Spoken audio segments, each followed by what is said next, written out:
अरे आगे हाँ, बड़ मुश्किल में आए हवो। तभेस तो कही था का कहथस?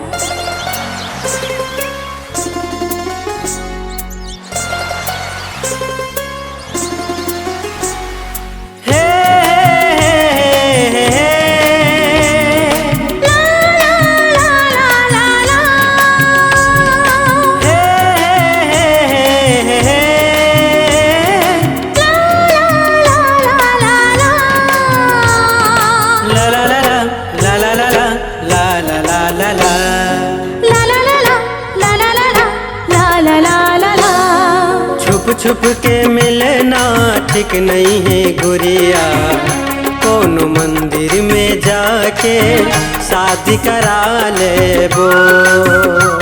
हाँ, का जल्दी कहावे राजा मोर, रस भरे ये जवानी के दोनों मजा लेबो।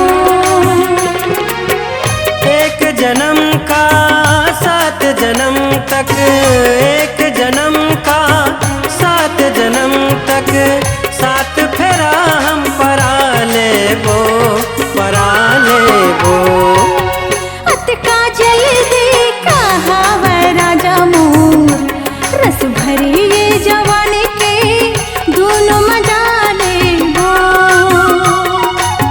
छुप के मिलना ठीक नहीं है गुरिया, कोनो मंदिर में जाके शादी करा लेबो।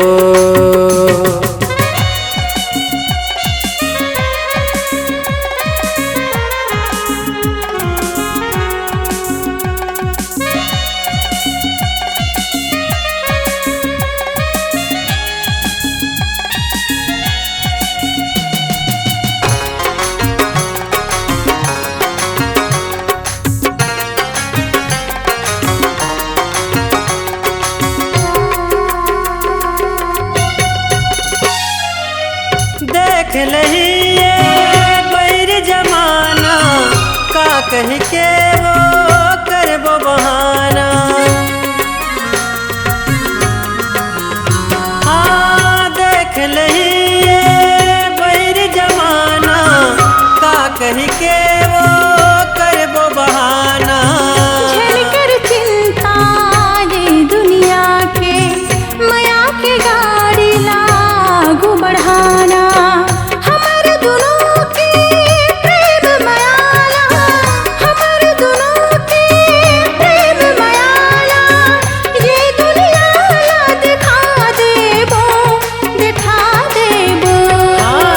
छुप के मिलना ठीक नहीं है गुरिया, कोनो मंदिर में जाके शादी करा लेबो।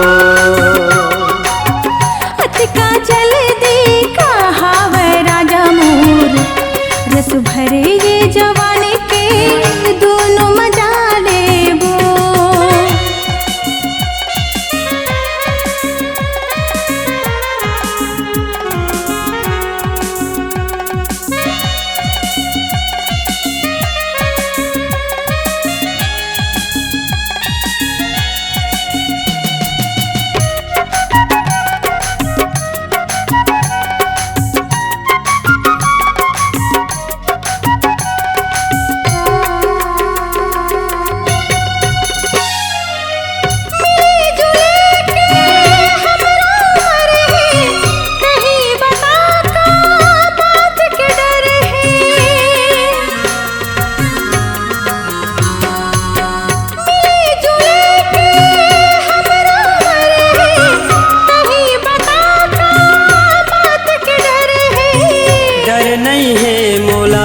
कखरो दीवानी सबले बड़े मर्यादा के डर है।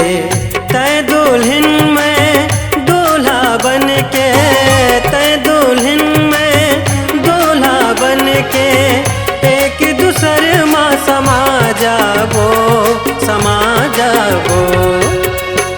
का जल्दी कहावे राजा मोर, रस भरे ये जवानी के दोनों मजा लेबो। छुप के मिलना ठीक नहीं है गुरिया, कोनो मंदिर में जाके शादी करा लेबो। एक जन्म का 7 जन्म तक, एक जन्म का 7 जन्म तक साथ फेरा हम परा लेबो, परा लेबो। हाँ, अतका जल्दी कहावे राजा मोर, रस भरे ये जवानी के दोनों मजा लेबो। छुप छुप के मिलना ठीक नहीं है गोरिया, कोनो मंदिर में जाके शादी करा लेबो।